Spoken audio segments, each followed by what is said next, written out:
Stop podcast surfing. You're in the right place. I've always wanted to sing. Hi, everyone. I am your host, Kimbralon B. I'm a licensed counselor, but I'm not your counselor. And I'm also the host of Good Tea and Reads. So I created Good Tea and Read so we could use everyday topics, issues, and current events to explain the importance of mental health awareness. Most mental health discussions are so important because so many people suffer in silence or do not realize that they're dealing with mental health issues because of stigma, society, and family expectations, and other reasons. Some episodes on Good TN Reads are heavy and will make us think. Other episodes will be very enlightening or refreshing. But either way, you will have an awesome experience. Here's the disclaimer. Any information shared on Good TN Reads is not a substitute for seeking professional care from another professional.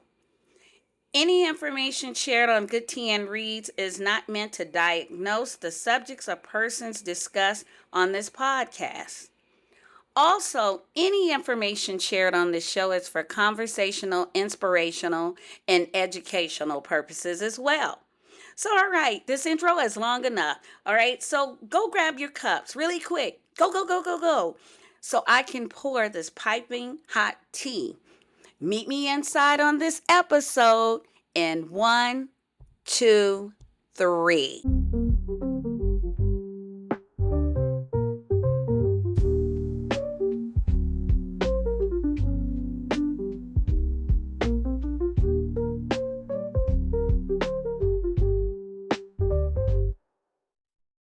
Hi, everyone. Welcome back to another episode of Good Tea and Reads. I am your host, Kimbralon B, just in case you missed my intro. Hey, before we continue, one thing I'd like to do, I just want us to check to see how are we doing, right? I shouldn't have a mental health podcast and I'm not checking to see how you, the listener, is doing.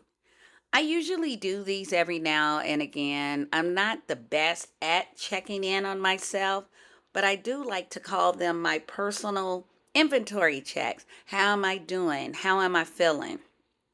Typically, throughout the week, we have so many obligations that get in our way, like life. No, I'm joking.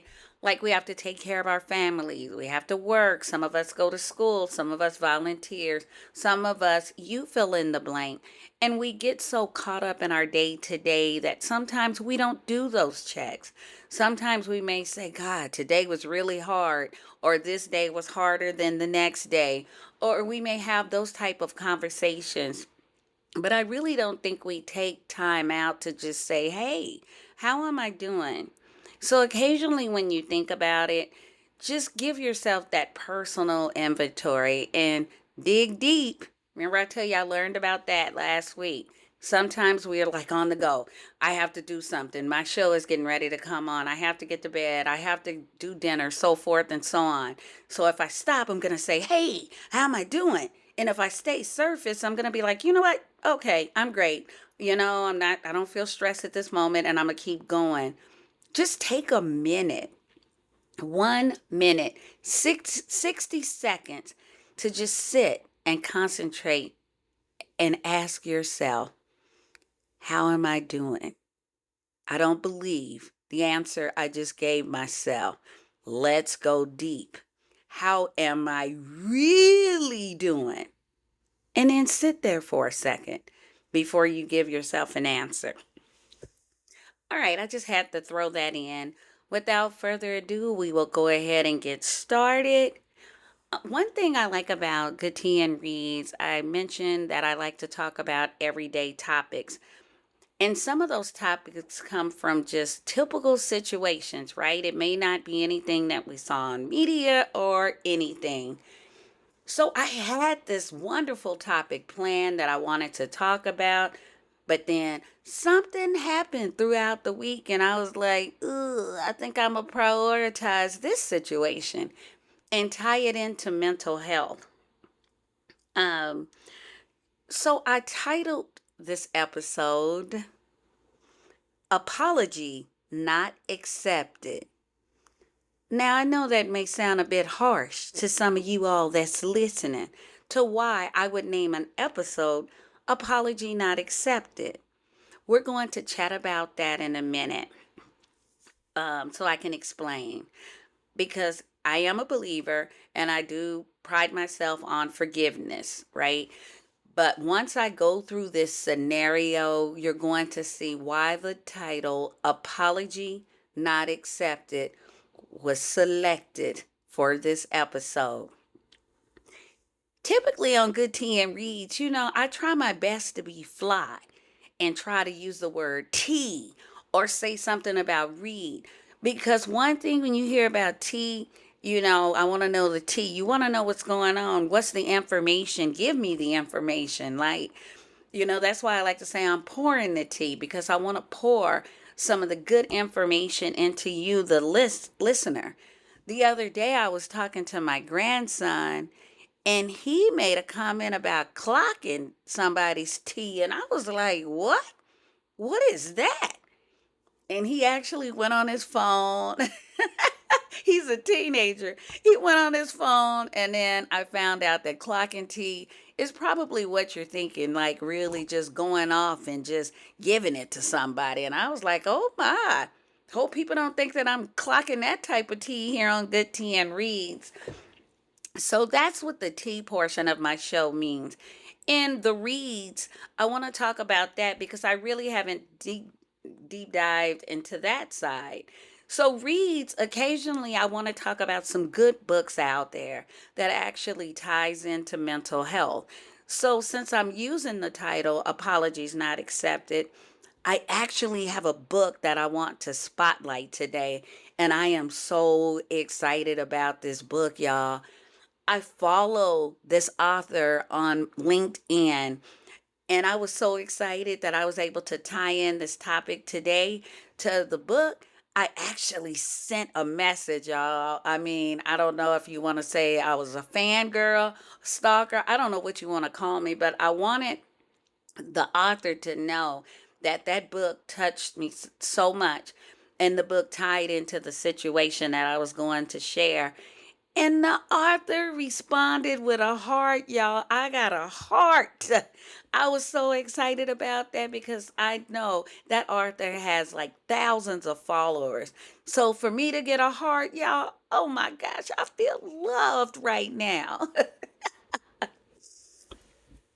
But okay, let's get back to the show. I told you that I'm at a mature age, right? I don't say old, but I'm realizing by the way I operate my computers, phones, everything else, talking about the past, that you know what? I am mature. So I mentioned before that my dad, he's a storyteller and he loves to tell stories. Um, he's in heaven now, so I think he left me with that gift. And because I like telling people stories, I'm going to open up with a little story time to tell you why I said apologies not accepted. I want to throw in a mini disclaimer because this topic deals with race. So I got to throw that in because I know some people are like, oh, we got to talk about that. Everything is equal. Why do we have to be specific about this? So forth and so on. Look, I have to talk about experiences that I am aware about. So, this particular subject that I'm talking about today is Black women in the workplace. I'm a Black woman and I'm in the workplace, okay? I know there's other races in the workplace. I get it. I know all of that. But I can only talk from the experience that I have. Now, somebody may say, like, well, what about, white people in the workplace, Hispanic people in the workplace? I know that everybody probably has their own issues. I get all of that, but I can't speak to that. And if that's a topic that someone's listening to is really passionate about, go out there, Do an episode. Hit me up at goodtandreads@gmail.com and tell me to listen to your episode. Because again, I like tea. I like information. And I will even listen to it to hear whatever struggles or barriers that other races are facing. I would. I would even be so kind to even collaborate so we can talk about it because we do know that women in the workplace have issues too, right? So, I mean, so try your best not to get offended, right? If you do, you may want to skip this episode. But really, I'm talking about Black women in the workplace and mental health. And it actually ties into this amazing book I have. So I just wanted to drill that in. If you're wondering why is Kimberlon still giving this disclaimer, this is why. Okay? All right, so we're getting ready to go into story time. So I hope I gave you enough time to go get your cups, get you a nice little drink, and let's talk.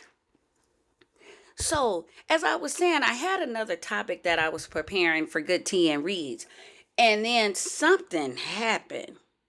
I had a friend, y'all, who called me and told me about something that happened at her job.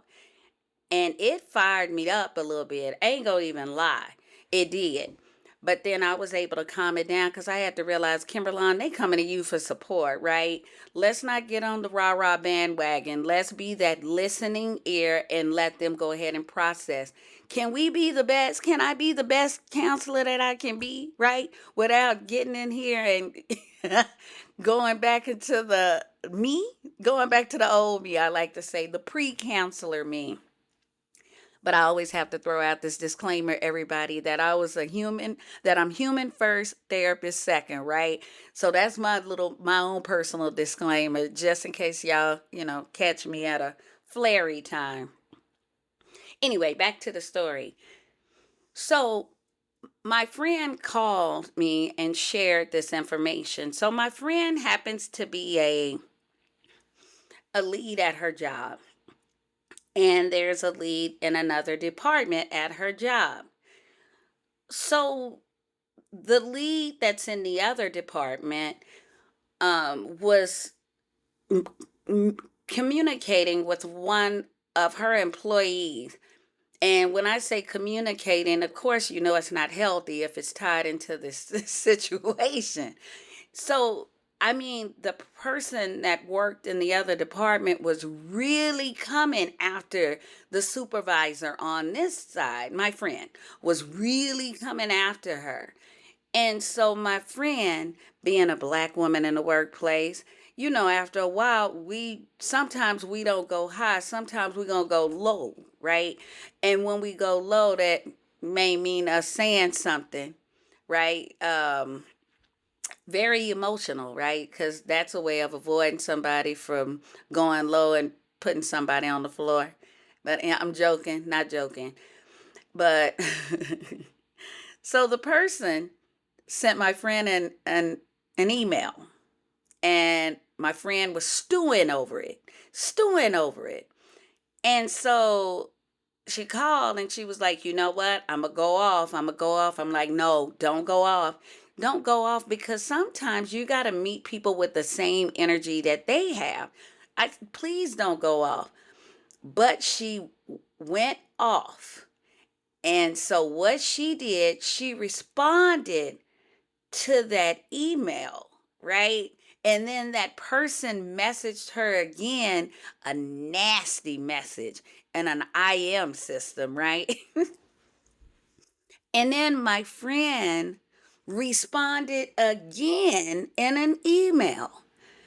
Next thing you know, my friend got a message from a higher director at in that department, saying that message was a little harsh, and it looked like my friend was not being a team player.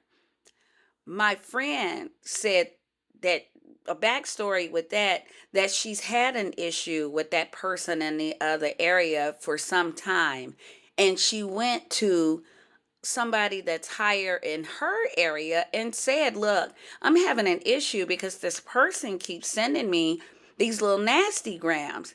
And so instead of the supervisor validating my friend and then supporting her by going to talk to somebody in a higher position in the other area, my friend's supervisor was like, "Thanks for letting me know that person's a problem. And I'm sure that the supervisor knows that she's a problem." So no action happened. Now everything blew up, per se, and the higher ups got involved. And basically, my friend got in trouble for sending an aggressive message and was accused again of not being a team player. Her words were identified as being hostile, sounding aggressive. You know, some of the key words that we as Black women hear all the time. So, really, that upset my friend. My friend went into a place of being angry. I sat there again, Counselor Kimberlon, that's who I am. I'm able to sit there and let people navigate it. But from her going to a place of anger, and to know that she took the appropriate steps on her end to uh address an issue, and her supervisor did not take any action, so my friend felt unheard and unsupported. And because her supervisor didn't take the action, now my friend is viewed as a problem, as not being a team player, when really that wasn't the case. It is so easy for Black women to be labeled as being aggressive, angry.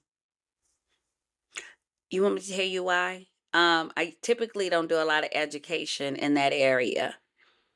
We are emotional beings, and it's not an excuse. I'm not saying that we're weak, but we are. If we get real passionate about something, you may hear our voice elevate. You may see us start to move different parts of our body because we are passionate about what we're saying. But to other races, unfortunately, they don't see it that way. They see it as us being argumentative, right? Um, as us being aggressive, and they're nervous. And I am speaking on this not just matter of factly. I actually had my own personal experience at a job long time ago. Saying it's not on my current job because I do know my job actually, combed the social media streets. It's not on this job at all, but it's a job long time ago. And this is back pre-counselor Kimberlon. I was really fiery back in the days. I think that's why I came into the counseling field. So I could not only support others, but support myself and learn how to cope with my own emotions. But, I was working, and then every time I would ask my supervisor a question, she would go off. Like, it's not even me exaggerating. She would go off, she would get smart. And I'm like, oh man, I know she didn't. And then one day, I went off. Not even gonna lie. Y'all know pressure can bust pipes at any time. I went off. She went to her supervisor. Now that's my supervisor, and told her supervisor that I was being aggressive. I'm like, ma'am, you have talked to me any kind of way. You send me emails any kind of way, and the minute I say something, because I don't have that support, because I have every right to set up a boundary to let you know you're not going to treat me that way. Now I'm the bad guy. I'm the aggressive one. And it happens a lot to Black women in the workplace, a lot of times. And I'll give you some examples outside of my story, outside of my friend's story. Just keep going with me during story time. An example of a Black woman in workplace is Kamala Harris, right? Everybody was rah rah when she was in the office. You know, she was doing her job, doing her thing, and we was rah rah rah rah rah, and she would speak, and we were just, yay, Kamala. But the minute President Biden was unable to run and Kamala stepped in, Vice President Kamala Harris stepped in to accept that nomination, that would have been a Black woman in power. You may say she was already in power before, but I'm not talking about a vice president because there's still somebody above her. We're talking about her being the president of the United States. Baby, when she stepped up, I mean, I don't know what happened because we went from the yeah. I don't know if I sound this way on my mic, where everybody's cheering. That's the sound I'm trying to make. We went from people attacking her education, referring to her as a DEI hire. You even had, I think it was was it Judge Joe Brown? I think it was, come out saying that she was a fast woman, a hussy back in the days, y'all. Excuse me, I got a little flary, so don't hold that against me, y'all. But I mean, they talked about this lady like she was nothing. Not just a lady, a Black woman.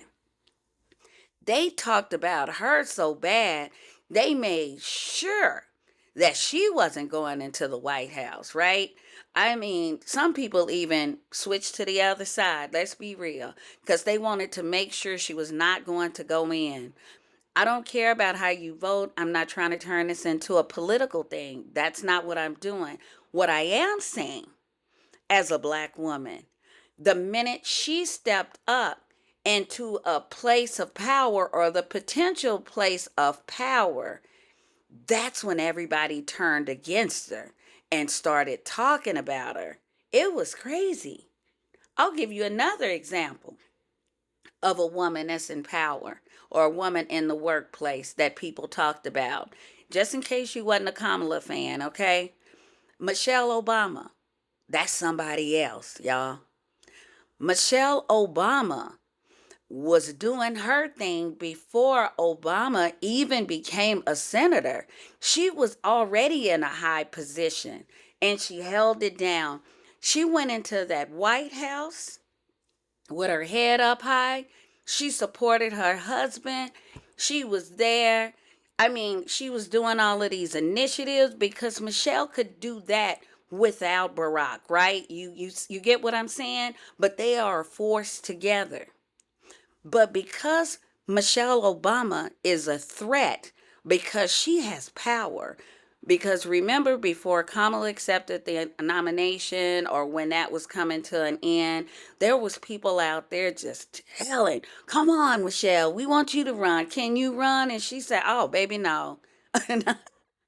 I don't know her exact words, but I know she's like, ain't having that. But because Michelle Obama is a Black woman in power and a Black woman in her workplace, which her workplace is in the political scene, right? People started talking about her. They started accusing her of being a man and all this other stuff. They started calling her Michael and all of this. All of that was uncalled for. Michelle had already said, I don't want to do it. But because she was perceived as a threat, because she is a Black woman in power, we want to call her a man. And I mean, they was calling her all kinds of names. That is so wild to me, y'all.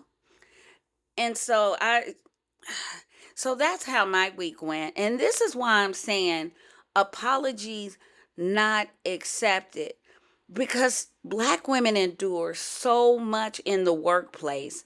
There was an article that just was on LinkedIn, and it was talking about the awareness on how many Black women lost their jobs. And I mean, it was goo gobs. I know that's probably not a word, but when I say goo gobs, there was thousands of Black women that lost their jobs.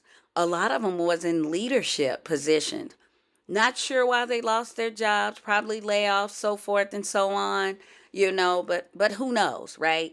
Because the DEI initiative apparently has DIE, right? So I think, okay, I did spell that right, y'all. I got to check myself before I rickety wreck myself.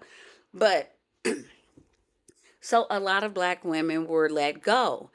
And so the reason I'm bringing that up and bringing up the power, bringing up the insults, bringing up all of this and how Black women are perceived as a threat, when we are attacked, we are just not attacked on the outside, right?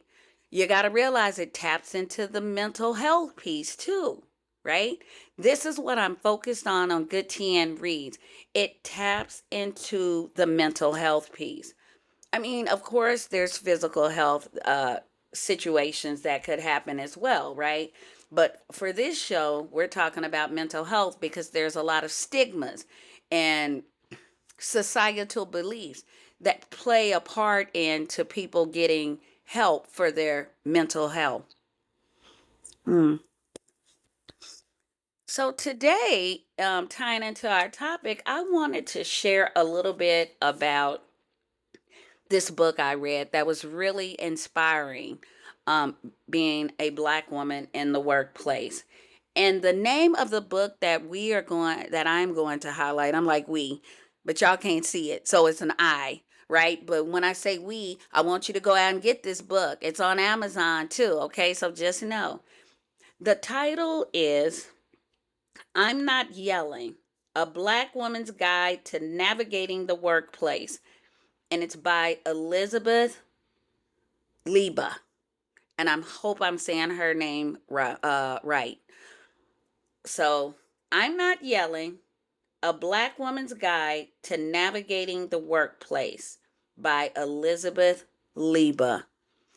And I was so excited when I got that heart from Elizabeth. And being an author myself, I'm just going to pick out some of the highlights from the book because I want to encourage you to get the book, because some of the stuff I'm sharing is only on the surface. Remember, I said we got to dig deep. Ever since I heard that from that presenter, I'm going to probably say it for the next 5 or 6 shows. We really got to dig deep. So I really want you to get this book. This is the perfect guide for working women, and I'm reading the back of the book, and then we're going to hit some of the highlights on the inside.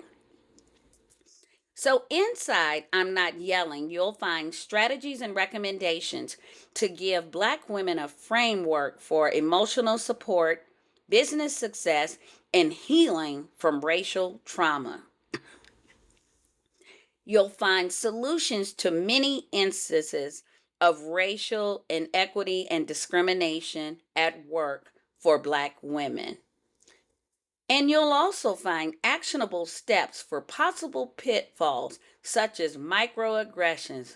I had to I had to pause right there. Ooh-wee. Lack of mentoring and pay inequity.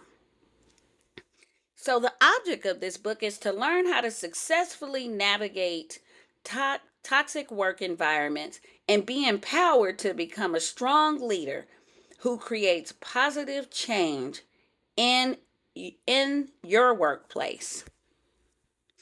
Y'all, this book is good. This book has actually changed my life and actually helped me navigate through my workplace.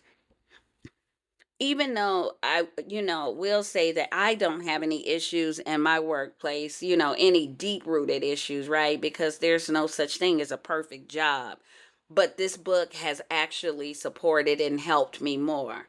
So this book is designed for Black women in the workplace, but other races, I strongly encourage you to read it as well. Maybe that'll help you learn how we feel and how to support us.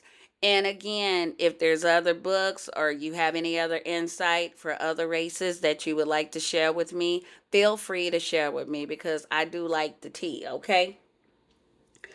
All right, so we're gonna go over the first highlights, y'all. I almost highlighted this entire book, but I want you all to go out and buy it. So I just picked out bits and pieces as it relates to mental health, and I'll read it and we'll chat a little bit. So from the book, I advise Black women that much of the joy we lose is because we are always on guard. We always feel as though we must be exemplary, but in many ways, that stifles our true potential. We feel as though we are the representative for all Black people, and most especially for all Black women. And we don't have the freedom that other races have to just be ourselves. We are careful, calculating, and not fully sure about ourselves, even though we seem competent and feel that way based on our attitudes, experiences, education, and background. But that fully invested sense of trust in ourselves based on living the truth of who we really are in professional spaces just isn't quite there. That is so deep. I want to pick some pieces out of this before we move on. Elizabeth said in her book that much of the joy we lose is because we are always on guard. This is true. As a Black woman, you are on guard. I got to watch what I say. I got to watch what I do because it may be perceived wrong, like I shared about my friend, like I shared about the job that I had long time ago. And the what's on the other side of me being careful of what I say, what I do is trouble. I'm going to get into trouble. I even say that now on my job. Those the very words. If I am on guard or if I said something that I think won't be accepted properly or received properly, now I'm in trouble. And if you think about being on guard, that's not free flowing. You're not just walking around lollygagging through life. You got your coffee in your hand. On guard means you're tense. Your mind is just racing with the what ifs, what's gonna happen, the racing thoughts. You're tense. You could be having stomach pains. Your heart could feel like it's beating out of your chest, right? So because we have to be on guard and watch what we say, that can stifle our true potential. I can't be the best leader I want to be at my job because I have to be on guard that I'm not going to say or do the wrong thing or do something that's going to get me in trouble. I don't want anything that I say to be received the wrong way. So, do I feel inclined to give ideas at my job? Do I feel inclined to change a process at my job? Sometimes no.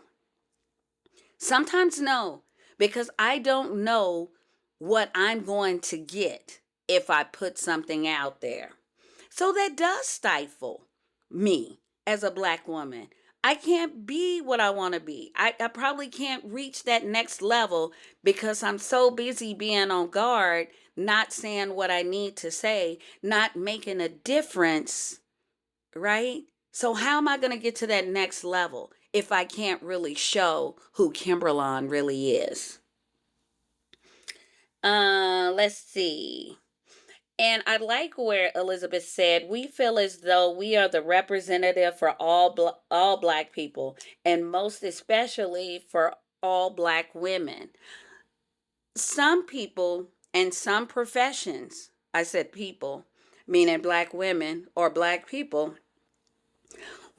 it depends on where you're at on the workforce ladder. You may look around the room and you may not see anyone that looks like you. Tag, you're it, right?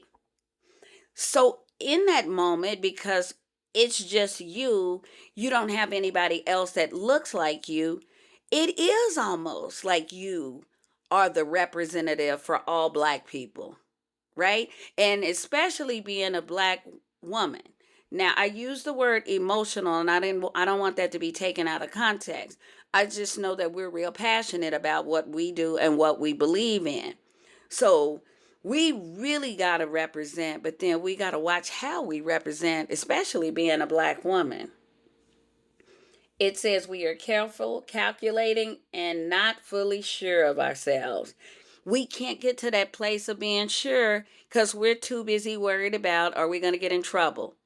You know, who's going to come say something to me that's crazy? And I got to make sure that I don't pop off, right? Because that pop off is right below the surface. And it's just not a black woman's issue. Anybody's subject to pop off in jobs. Just look around and go in your media. Workplace violence is really increased, y'all. So people can pop off, right, at any time. So, let me see. Make sure before we move on. Um, Let me see. And even though we seem competent and feel that way based on our attitude, experiences, education, and background, see, we have all of that. You know, we maintain a good attitude. We have our experience, we have our education, we have our background, but we cannot get to that place that we can fully show that to people because there's a fear on the other side of getting in trouble. There's a fear on the other side that if I rise and all of a sudden I appear to be powerful, next thing I know, you're coming at me. You're talking about my education. You're questioning my background. Um, all right, y'all, let's keep going. I almost start reading that entire chapter to y'all, but again, I'm trying to stick with some highlights, y'all. All right, so the next thing that I highlighted, so we can just tie it into mental health. According to the American Psychological Association, black women are also simultaneously affected by racism and sexism and may feel under pressure to hide their negative emotions lest they fall prey to the angry black woman stereotype. She's Black women are 1.8 times more likely than black men to report sadness most or all the time. In addition, they are 2.4 times more likely than black men to report feeling hopeless more or all of the time. Black women are socialized to be strong and self confident, a stereotype sometimes known as the superwoman schema or the strong black woman role. Let's talk a little bit about that. So, going back to where it says black women are 1.8 times more likely than black men to report sadness most or all of the time. In addition, they are 2.4 times more likely than black men to report feeling hopeless more or all the time. It depends on how deep it is, the sadness and feeling hopeless. Those are two components that you will find in depression. Again, sometimes when we stifle how we feel, we stifle thoughts, we stay on guard, that impacts our body. Our thoughts, our mental health will impact our physical health. If I'm holding something in, right?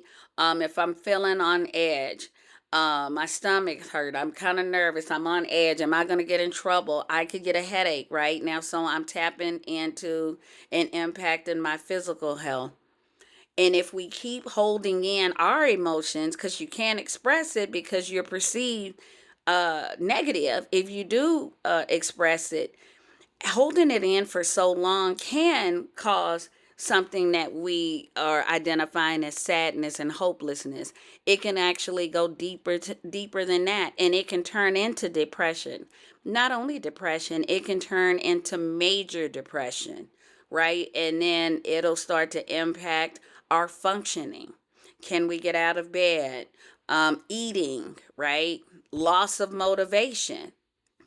It can definitely impact us. And we're getting ready to talk a little bit more about the strong black woman role. And we have really assumed wearing our superwoman capes, being a black woman. Because sometimes we perceive if people know that we're sad, we're hopeless, we're not able to move on, we have a loss of motivation, that we're weak, we're not being strong, we're not showing up for everybody. So I got to get it together, I got to keep it together, and I got to navigate no matter how low I feel, no matter how less motivation I have in my body. I got to show up and I got to show out. Y'all, that is a recipe of disastrous behavior, right? Because if you continue going on trying to hit surface level above that sadness and hopelessness, and you keep burying it and you're dealing with things day in, day out, life is life. And I know we're talking about the workplace, but we know stuff happens at home, right? Stuff is happening in the world. Just look around. All of that stuff can start to pile up. And as I had mentioned to each and every one of you earlier about pressure bust pipes, this can cause major depression. Us having this strong black woman role. Okay. If we do want to have that true definition of showing up and showing out, we got to take care of ourselves. We got to figure out which battles to fight. We have to figure out how to navigate our emotions.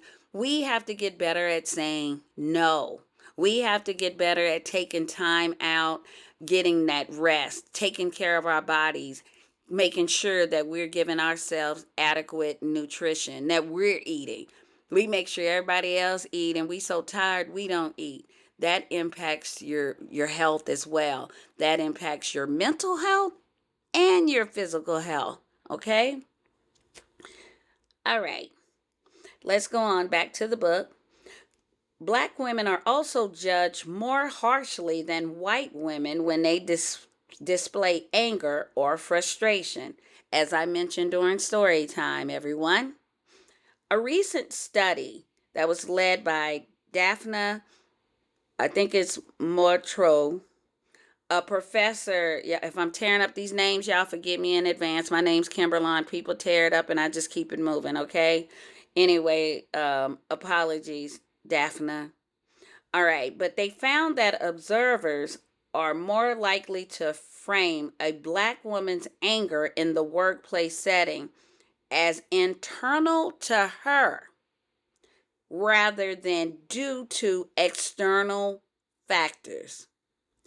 As a result, the observers judge black women as less capable leaders and as less competent performers. Mm, mm. This is deep. A black woman's anger in the workplace setting, they view it or frame it as internal to her, that's something that she's dealing with, that's something she's giving out, right? She's giving out anger. There's nothing that's happening here in the workplace that's causing her to pop off. Not that I just sent a nasty email, not that I just made her feel less than in a meeting.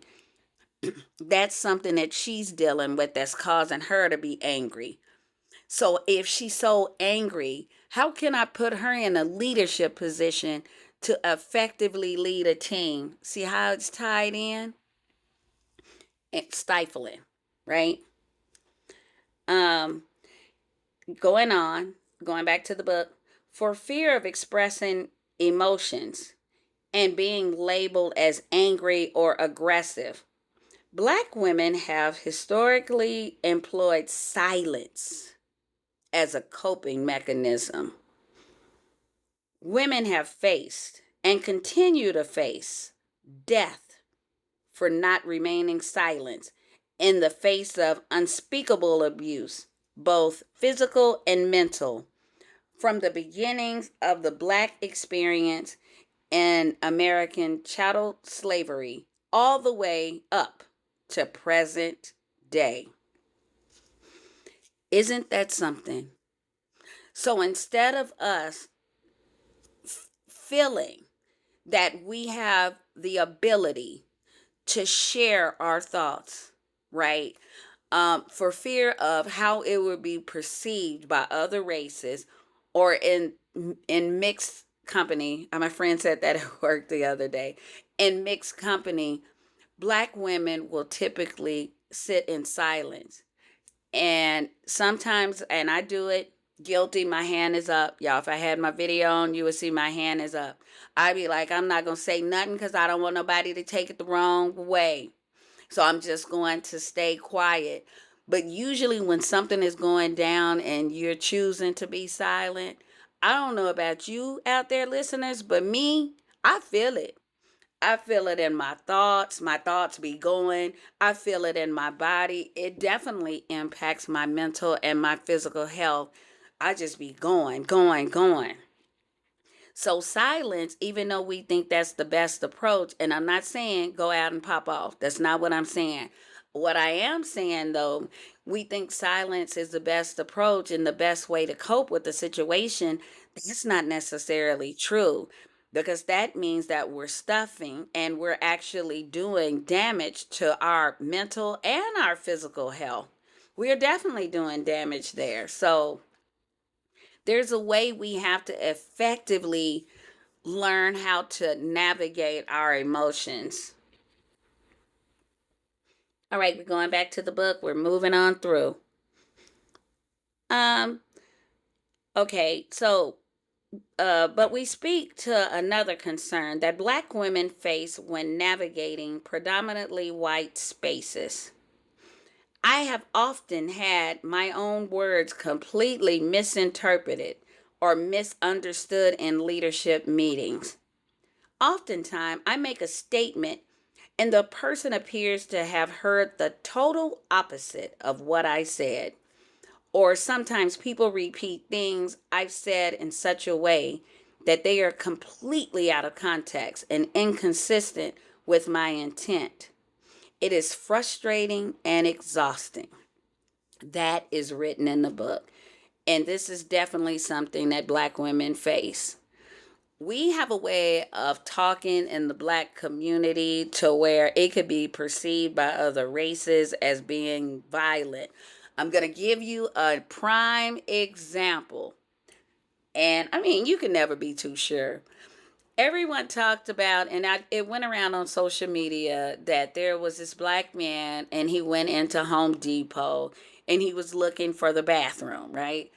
And I think he went up to ask somebody, an employee at Home Depot, and he's like, where's your bathroom at? Because I'm about to go in there and blow it up. So somebody outside of another race thought that he really meant to blow the bathroom up. When really that is a term in the Black community means number two in the bathroom. And it's going to be a number two, a nasty number two. But it was perceived as being wrong. Now, don't get me wrong, people that's listening, you may say, well, they didn't know and safety's first. I get all of that. But I'm just saying how things are often misinterpreted, right? Sometimes you'll catch people in the Black community actually saying that they're going to, whoop their child or they're going to beat the brakes off their child. You'll hear that as well. And some people are making a call to, uh, their child protective agencies in their city. Now, should they? Yeah, because it could be abuse, right? It could be. But sometimes when black people talk about beating the brakes or whooping their child or whatever, they really probably talking about spanking, or they probably talking about they're going to verbally say something to their child. Most of the time we express ourselves big, and then we actually chill out and the responses is really small. But going back to the workplace, going back to what my friend said, my friend actually sent a message back saying that, she had to take care of this, and that. And then once I'm done taking care of this, and that, then I'll take care of this. And if you need it faster than that, basically, here's the number and you can do it yourself, or here's the file and you could do it yourself. So, in my friend's situation, my friend was actually saying, hey, I'm in the middle of a project. I can't get to it. But if there's an immediate need, here's the number, please call. But the way it was perceived on the other side, in the other area, was that this issue was not important and that my friend was blowing it off. So see how it was misinterpreted. And that wasn't her intent at all. And she got in trouble for that. And our words do get twisted like that. So now she's appearing not to be a team player. And guess what? She was doing her job. She was taking care of a situation that needed that immediate need. She wasn't saying that other situation wasn't important. She was saying, I have to take care of this. And because there wasn't any communication or any clarity on the other side, it was perceived that my friend was blowing, that situation off. And that happens a lot. And this is why it ties back into the place of us having to be on guard. All right, just a couple of more highlights, y'all, that's in this book. Sorry, I could sit here and be an audio book, but Elizabeth does have an audio version for this, and I listen to it too, and I love it. All right. So I wanted to talk a little bit about imposter syndrome. So I highlighted what Elizabeth said about that, and let's read. My interpretation was that imposter syndrome was the result of not feeling like I belonged in certain spaces because I looked so different from most people in that space. I assumed that the feeling was one that was internal and based on my own lack of confidence, because the space didn't seem to be one I could really excel in, or at least where I felt comfortable. Many of us still struggle to fully, confidently, and authentically express and assert ourselves in everyday interactions, especially at work and in the predominantly white spaces we navigate. There is trauma that is holding us back. It may be a painful experience or interactions. Something has told us that we are not good enough. I had to pause right there. That small voice stops us from speaking up in a meeting. It tells us we don't have the right to ask for a promotion or a raise. It tells us to avoid asserting ourselves in business negotiations. That small voice inside our head stops us from listening to our real, authentic voices every day. Some people call that voice imposter syndrome, the feeling or fear that we will be found out as a fraud. Elizabeth shared that she had that experience a couple of years ago that led her to intentionally stop using that term. There are so many black women in the workplace that I'm sure can relate to that. My hand is up again. I can relate to that. that voice is a voice that I still battle, that I'm using strategies to overcome. And I can be honest with you right now and super transparent. It is still hard for me to get through. It is hard for me to overcome that voice. Now I find myself, the voice used to stifle me, right? I would just get quiet and I would let it go. But I find myself in that constant battle, day in, day out. And then because I know that I am good enough, I find myself seem like I'm having this internal battle with myself. Like I know I'm good enough. Why am I still listening to this voice? Voice, why am I still listening to you? Because you want to listen to me. Because you have those reminders from everybody else every time you show up at work. That's what the voice is saying. And I'm like, I'm not going to listen to you. And the voice is like, nanny, nanny, nanny, boo, boo. You still listening to me. You still listening to me. When somebody come up there and have a suggestion that's non-black, you're going to immediately agree with that. You're not going to go against it no matter how hard you try because you are a fraud. That is something that I battle with each and every day. I have for years. But I'm telling you all, from going from not having a voice, now I'm having this battle. Oh, I'm going to keep using strategies. I'm not going to give up. I'm not going to give in to that voice. I promise you I'm not. I am going to overcome this imposter syndrome. All right. Let's keep going. We're going back to the book. Let's talk a little bit about microaggressions. Good gracious. Mm-mm. Okay. There was another review that Elizabeth was talking about. You got to get the book to read about it. And the review found clear evidence that daily experiences of racial microaggressions harm the psychological and physical well-being of minorities. Data indicates that racial microaggressions are linked to low self-esteem, increased stress levels, anxiety, depression, and suicidal thoughts. People of color who experience microaggressions are more likely to feel sadness, anger, and hopelessness.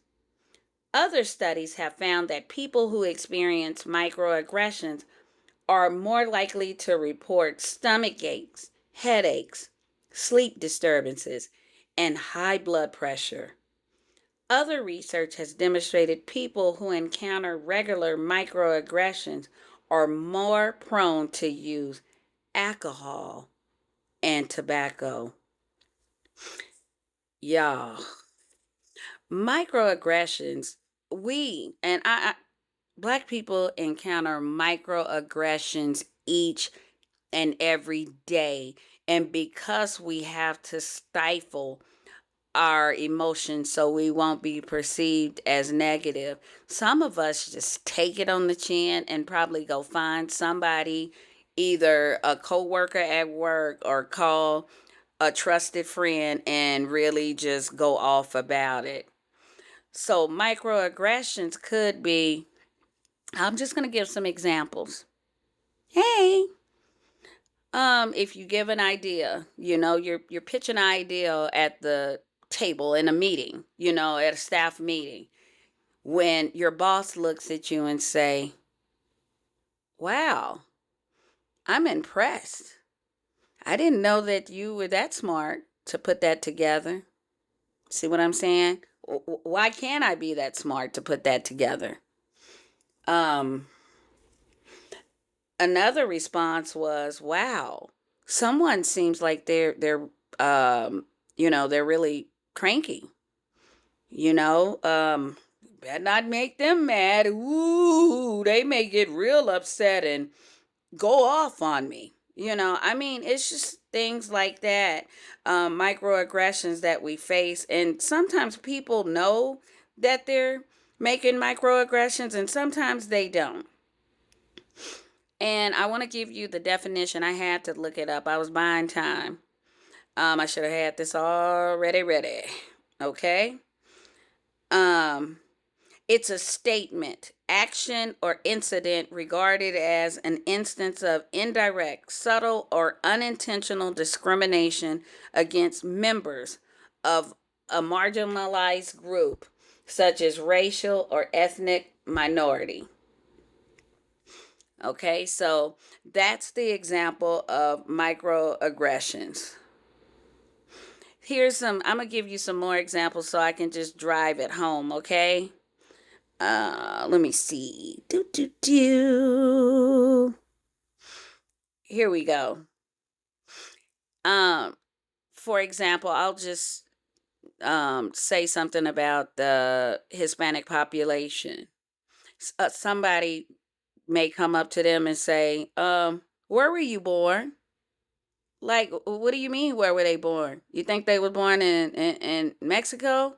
They could have been born in Nebraska. But just asking things like that, just automatically assuming. I had somebody ask me one time because they were talking about, it was years ago, the Martin show, and they was referring to Shanae. And I happened to be passing by, and they asked me, Kimberlon, um, hey, you know that Martin show? And I said, yeah. How do you spell Shanae? Like, why are you asking me how to spell Shanae? But I told him, I said, I don't know how to spell Shanae. He was like, oh. Or some other microaggressions that could happen is when people say, I don't see color. What you mean you don't see color? Like, that's a microaggression. And I know sometimes people think they're coming from like a good place when they say that, but you know ding dang well that you see color. Everybody sees color. Come on now. So you can't say that you don't see color. Um, Let me see. And then I give you another microaggression. I know I was talking about Kamala earlier, one that went around, and it was going around a little bit when she was running for office, and afterwards that so and so was a DEI hire. Right. You're not saying that that person was hired based on their education or their experience. You're saying because of the color of their skin.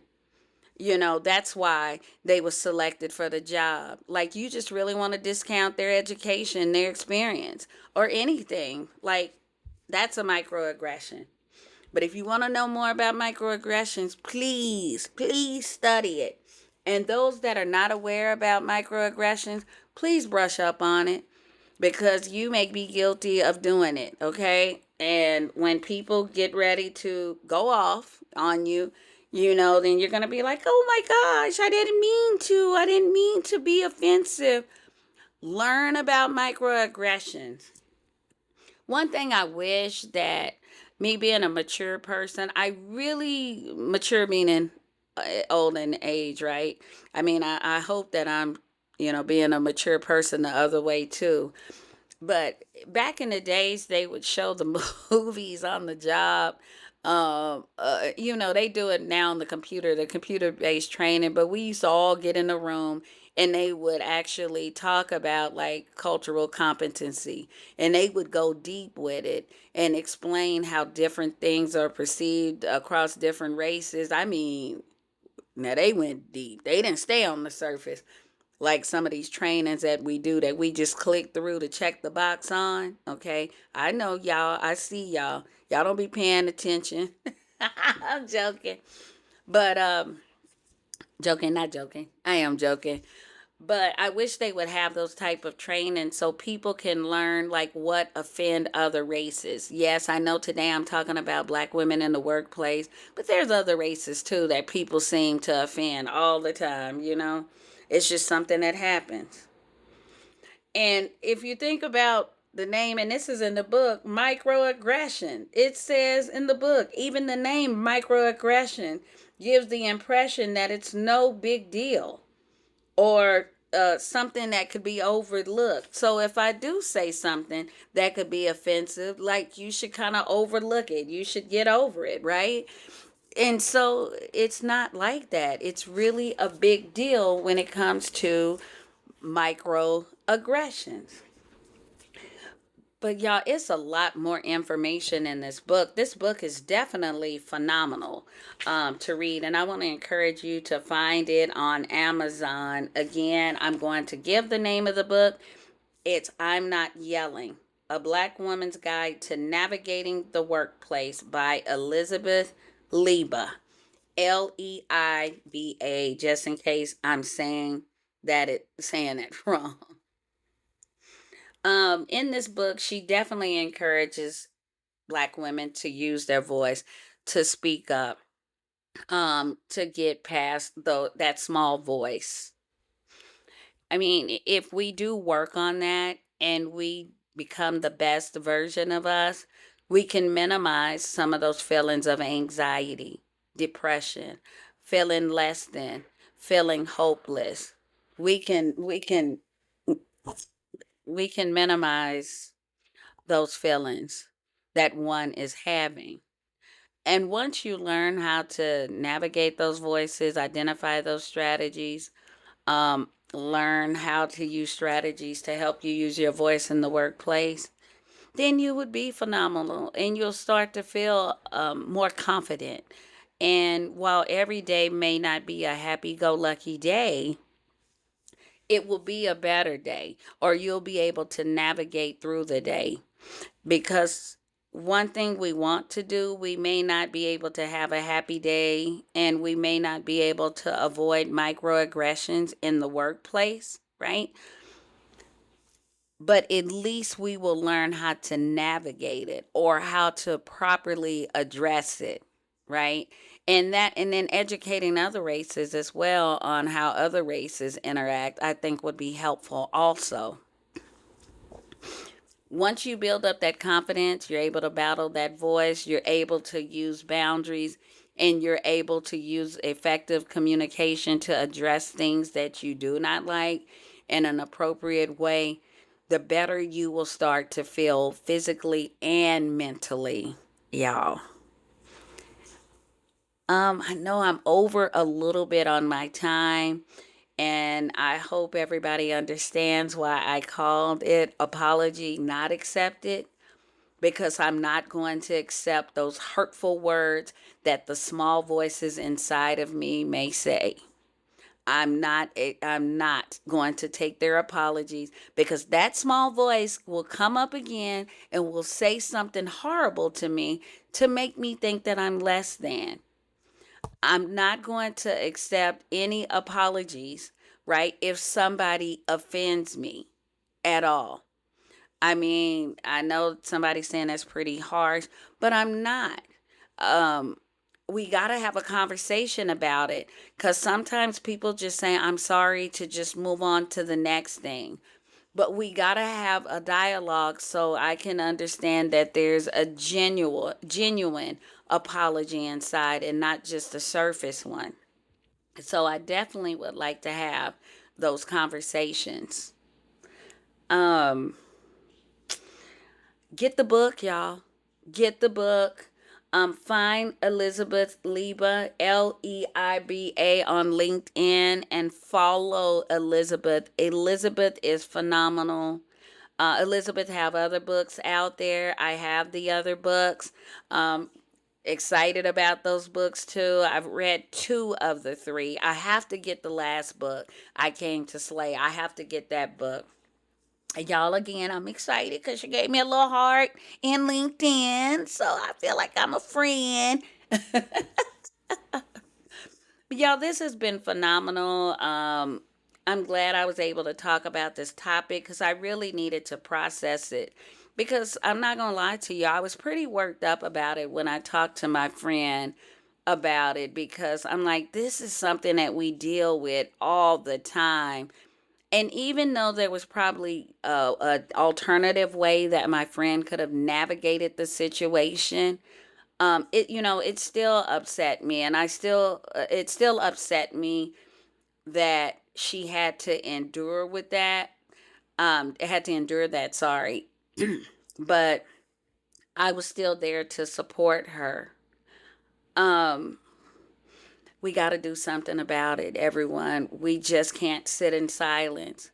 I know silence is one of those coping mechanisms that was shared in the book, but it's definitely not healthy at times. Again, I'm not encouraging you to go pop off. You will not say that Kimberlon said to go and pop off at your job. No. But I would encourage you to Google some strategies, figure out what works for you and what doesn't work for you. Again, I'm a counselor, and I'm going to throw it in every time. Go talk to somebody. You don't always have to go talk to a counselor or a therapist when things are going wrong all the time. It could be like, hey, Kimberlon said that you can help me navigate in the workplace. I need to learn coping strategies because sometimes I get upset. Sometimes somebody says something. Again, remember microaggressions sometimes are unintentional. Some people just say stuff out the side of their neck, y'all. They don't even know what they saying is offensive, but you are receiving it as offensive. And we do have to learn how to navigate. I'll be a fool if I sit here and say, you're supposed to smile and just take it on the chin and go on about your day. No, no, no. Because I'm telling you, I get fired up a lot. Um, but in all seriousness, just take care of yourself. Black women in the workplace, get this book. I'm not yelling. Non-black people, get this book in the workplace so you can see how we feel. The book is really helpful. Anybody else that's non-black that has any insight, please feel free to reach out to me to share any information. Let's collaborate. I'm here. I'm willing, right? Um, Again, I don't want any of my sisters out here suffering in silence. That's not right. So if you can't if you can Google, find some strategies on how to help me with my communication, how to help me with my thoughts. We talked last time about self-care, finding those self-care strategies. Please go find those. And if you're having trouble finding those, please, please, please go see a counselor or a therapist. Also, I did talk about feelings of anxiety, feelings of sadness, feeling of hopelessness. Sometimes if we don't take care of those, it doesn't go away, it becomes worse. And if you feel like you're at a place to where you can't navigate your daily activities, remember that's the base meter, but you also start to have thoughts of harm or thoughts of hopelessness and you don't know if you can go on. If you start using substances and it's increasing and increasing and you find yourself becoming dependent on it, please reach out for help.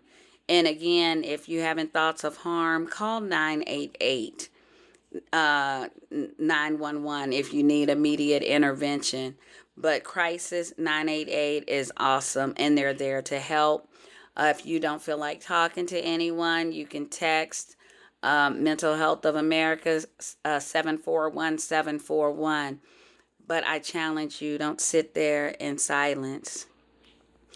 This has been an amazing show. This is kind of heavy. I was glad I was able to highlight the book on the show. This topic was near and dear to me. Thank you for letting me share this story and share this information. And speaking of sharing, please share this episode with someone that you think can benefit from it. Okay?